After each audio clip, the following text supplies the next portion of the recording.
Vasilissa the Beautiful, a Russian folk tale, read to you by Olga Tenyakova. Many years ago there lived a rich merchant. He had his wife and only one daughter, whose name was Vasilissa. When Vasilissa was still very young, her mother became gravely ill. She called Vasilissa to her bedside. "Listen well, my child," she said. "I am dying and do not have much time left with you. Take this little doll and carry her with you always. Hide her in your pocket and never show her to anyone. Whenever you are sad or in danger, give the doll something to eat and to drink. Whisper your troubles to her and she will tell you what to do." The mother kissed her daughter and blessed her, and soon after that she died. Vasilissa was very sad. In the midst of her sorrow, she remembered the little doll and took her from her pocket. She set a piece of bread and a cup of milk before the doll and whispered, "My dear mother is dead, and I'm so lonely for her." The doll's eyes began to shine, and suddenly she came alive. She ate a morsel of the bread and took a sip from the cup and said, "Oh, don't weep, little Vasilissa. Shut your eyes and sleep. The morning is wiser than the evening." Vasilissa lay down and slept, and in the morning her sadness had lifted a little. The time passed, and the merchant began to search for a wife who would be a kind stepmother to his little Vasilissa. He decided on a widow with 2 daughters of her own, who were not much older than Vasilissa. But the stepmother was a cold, cruel woman who married the merchant for his money.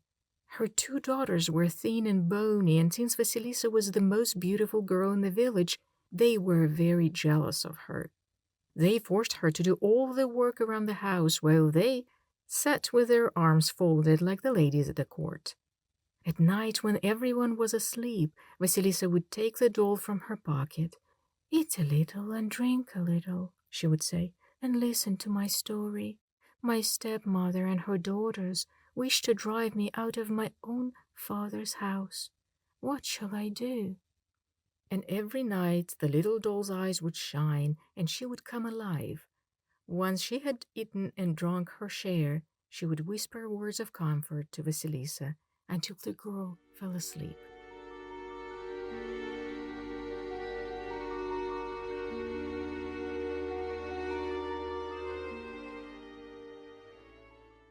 Years passed and Vasilissa grew more beautiful. Young men of the village began to ask for her hand in marriage. This enraged the stepmother, who cried, "Never shall the younger be wed before the older ones." Each time she drove a suitor from the door, she would soothe her fury by beating her stepdaughter. The only joy in Vasilissa's life came from the little doll, which she kept safely hidden in her pocket. There came a time when the merchant had to go on a long journey to a distant land. He bade farewell to his wife and her 2 daughters, kissed Vasilissa, and gave her his blessing. As soon as he left, his wife sold his house, packed all his goods, and moved the family to another house at the edge of a gloomy forest. Deep in the forest, as the stepmother well knew, lived an old witch named Baba Yaga. She lived alone in a miserable hut that stood on chicken legs at the edge of a clearing. No one dared to go near the hut, for it was rumored that Baba Yaga ate people as one eats chickens. Every day the stepmother sent Vasilissa into the forest to search for flowers and berries, hoping the girl would be devoured by the old witch. But the little doll did not let her go near Baba Yaga's hut, and every day when Vasilissa came safely home, the stepmother hated her even more.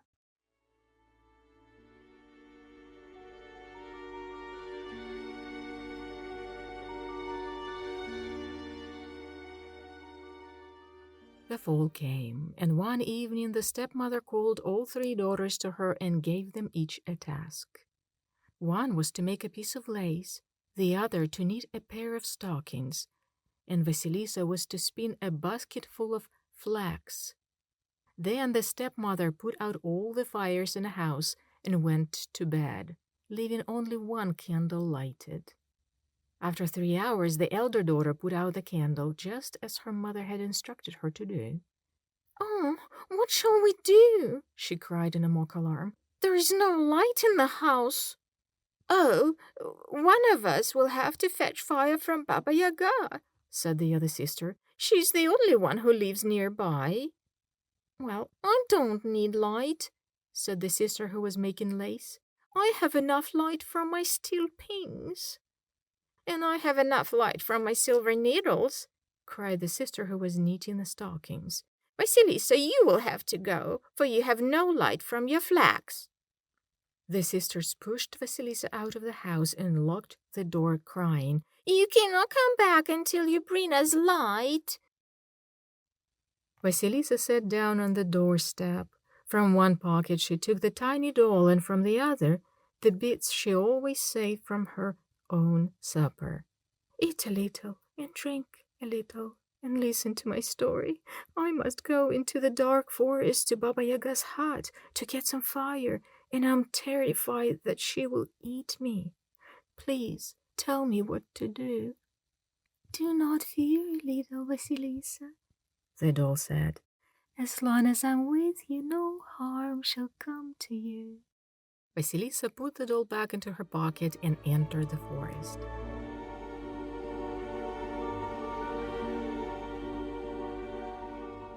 Suddenly she heard the beating of hooves, and a man on a horseback galloped past her. He was dressed all in white. His horse was milk white, and its harness was white. Just as he passed her, the night paled into dawn. Vasilissa went a little deeper into the woods, and again she heard the beating of a horse's hooves. And there came another man on a horseback. He was dressed all in red, and the horse under him was blood red, and his harness was red. Just as he passed her, the sun rose. Vasilissa walked on until she could find no path through the forest, and she had no food to bring her little doll to life. As the light began to fade again, she came to the clearing where Baba Yaga's miserable little hut stood on its chicken legs. The wall around the hut was made of human bones, and the top of the wall was decorated with human skulls. The sight filled Vasilissa with fear. Suddenly a third horseman came galloping up. He was dressed all in black, and his horse was coal black, and its harness was black. As he thundered up to the gate by the hut, he disappeared as if the earth had swallowed him up. At that moment, night came and the forest grew dark. The skulls on the wall lit up, and the clearing around the hut was as bright as day. Suddenly, the forest was filled with a terrible noise, and Baba Yaga came flying through the trees. She was riding in a great iron mortar and driving with a pestle, and as she rode, she swept away her trail with a kitchen broom. She stopped at the gate and cried, little house, turn your back to the forest and your face to me." The little hut spun around to face her and stopped. Baba Yaga began to sniff, first in one direction and then another. "Foo, foo, I smell the smell of a human. Show yourself, whoever you are." Trembling with fear, Vasilissa stepped forward. Bowing low, she said, "It's only me, Vasilissa. My stepmother has sent me to you to fetch some fire." "I know your stepmother," said the old witch. "If you want my fire, you will have to stay and work for it. If not, I will eat you for my supper." Then she turned to the gate and shouted, "My strong locks unlock, my stout gate open." They obeyed in an instant, and Baba Yaga swooped in. Once Vasilissa had passed through, the gate slammed shut and locks snapped back into place. "Bring me all the food from the oven," Baba Yaga shouted, and Vasilissa hurried to obey. There was enough food for 3 strong men, but Baba Yaga ate it all, leaving only a tiny shred of meat and a crust of bread for Vasilissa. Then the old witch lay down to rest on top of the wood-burning stove. "Tomorrow when I leave," she said. "You must clean the yard, sweep the floors, and cook my supper. Then take a bushel of wheat from my storehouse and pick out of it all the black grains and all the white peas. If you don't do as I've asked, I will eat you for my supper." Then she turned to the wall and soon began to snore. Vasilissa went into the corner and took the tiny doll from her pocket. "Eat a little and drink a little and listen to my story," she said. "I am locked in this old witch's hut, and if I don't do all that she has ordered, she will eat me for supper tomorrow. What shall I do?" The doll ate a bit of the bread and a snippet of the meat and said, "Don't be afraid, Vasilissa. Say your prayers and go to sleep. And remember, the morning is wiser than the evening."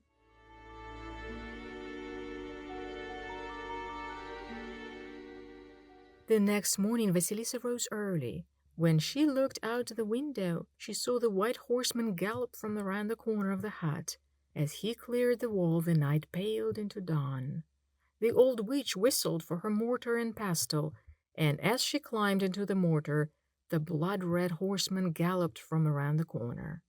He leaped over the wall, and at that very moment the sun rose. At a command from Baba Yaga, the gate swung open, and the old witch rode off, sweeping away the trail with her kitchen broom. The yard was clean, and the floors of the hut had been swept. The little doll was sitting in the storehouse picking the last black grains and wild peas from a bushel of wheat. So Vasilissa rested all day, and when evening came she laid the table for the old witch's supper and sat looking out the window. As it had happened before, just as the black horseman came galloping up to the gate and disappeared, night fell. The eyes of the skulls began to shine. Soon the trees began to groan and creak, and Baba Yaga rode up in her huge iron mortar. "Well, well, well, have you done all that I ordered?" she asked. "See for yourself, Baba Yaga," answered Vasilissa. Baba Yaga went all about the place, sniffing in the corners and tapping with her pestle. Try as she might, she could find nothing to complain of. There was not a weed left in the yard, nor a speck of dust on the floors, nor a single black grain or wild pea in the wheat. Although the witch was greatly angered, she was forced to act pleased. "Ha ha! You have done well," she said. Then she clapped her hands and shouted, "Ho, ho, my faithful friends, grind my wheat!"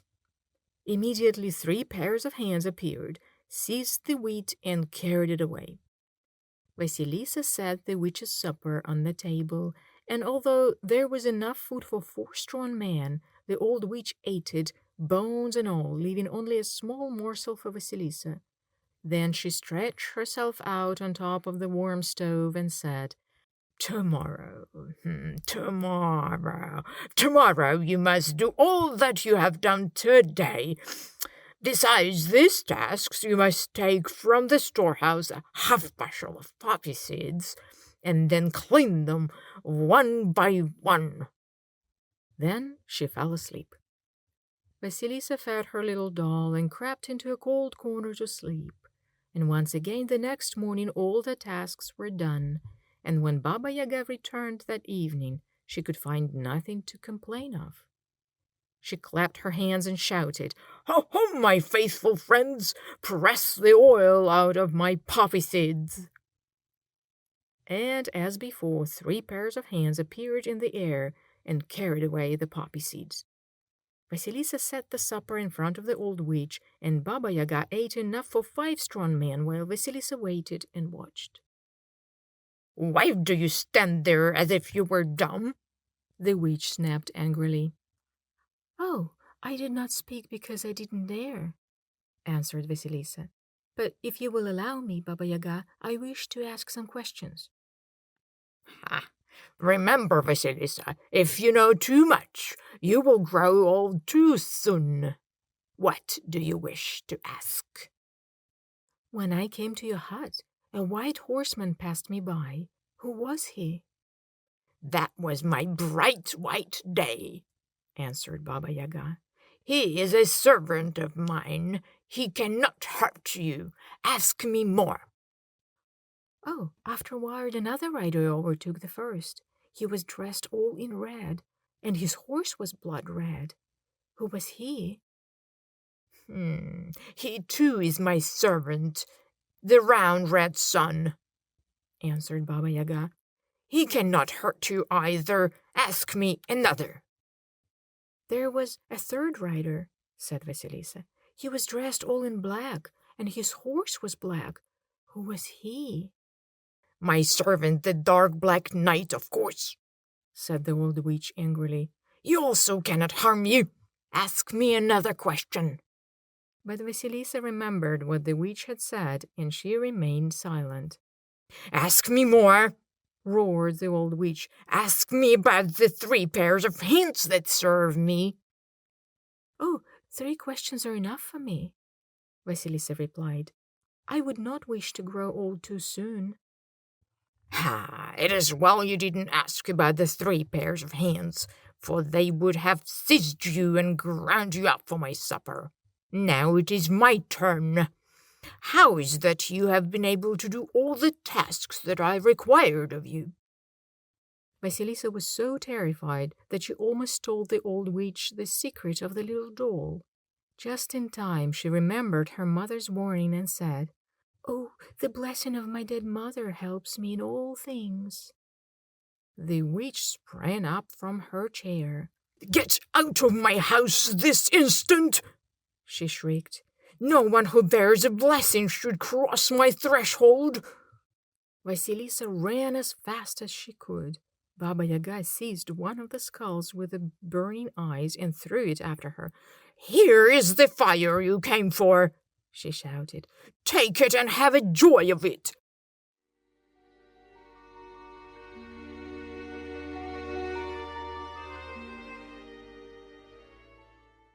Vasilissa set the skull on the end of a stick and hurried home. All the night long the skull lit a path through the woods, and towards the evening of the next day Vasilissa came out of the forest to her stepmother's house. Oh, surely they will have found some fire by now, thought Vasilissa, and she threw the skull into the bushes. But the skull called to her, Do not throw me away, beautiful Vasilissa. Take me to your stepmother. Vasilissa saw no light through the windows of the house, so she picked up the skull and carried it inside.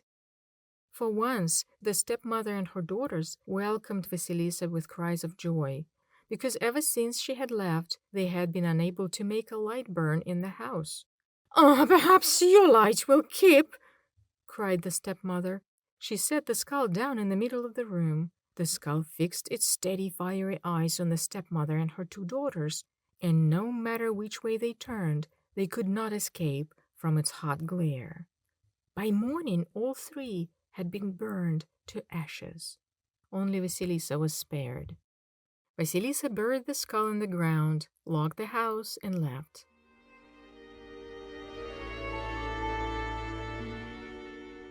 She took refuge with a kind old woman who lived all alone near the town gate, where she waited for her father's return. One day she said to the old woman, Please, grandmother, buy me some flax to spin into thread. The days are long, and my hands need work. The old woman bought her some flax, and Vasilissa set to work. Soon there was enough thread to weave a dozen of shirts. When the old woman had gone to sleep, Vasilissa took the tiny doll from her pocket, set some food and drink before her, and said, Eat a little, and drink a little, and listen to my story. I have spun beautiful thread, but I have no loom on which to weave it. Bring me some wood, and an old basket, and a few hairs from a horse's mane, and I will arrange everything for you, said the little doll. When Vasilissa woke the next morning, there stood a loom, perfectly suited for her delicate thread. All winter long, Vasilissa sat weaving her thread into linen. Then she bleached the linen and gave it to the old woman. Here, take it to the market and sell it. The money you receive shall pay for my food and my lodging." The old woman would not hear of it.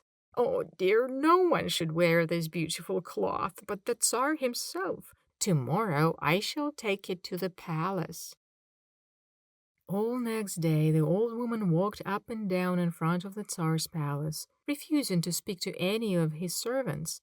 And at last the Tsar himself threw open his window and asked her what she wanted of him. The old woman showed him the wondrous white cloth. What will you take for it, old woman?" he asked. "Nothing, sire," she replied. "I have brought it to you as a gift." The Tsar thanked her for the fine linen cloth and sent her home in a carriage loaded with riches. Then he called in the seamstresses to make him some shirts, but not one was skillful enough to work with the fine linen. The Tsar sent for the old woman. "If you know how to spin such thread and weave such fine linen, then you must know how to make me some shirts from it." "Oh, your Majesty," cried the old woman, it is my adopted daughter who did the work." Take it back to her then," said the Tsar, "and ask her to make me some shirts." Vasilissa was beside herself with joy when she heard what the Tsar had said. She locked herself in her room and did not leave until she made him a dozen of fine shirts. When the old woman presented the Tsar with the shirts, he was so impressed with the fine workmanship that he wanted to meet her immediately. The moment the Tsar's eyes fell upon Vasilissa, he fell helplessly in love with her. "Beautiful Vasilissa," he said, "come and be my wife, and never will I leave your side." So the Tsar and Vasilissa were married. The wedding feast lasted for 3 days and 3 nights, and everyone in the land was invited.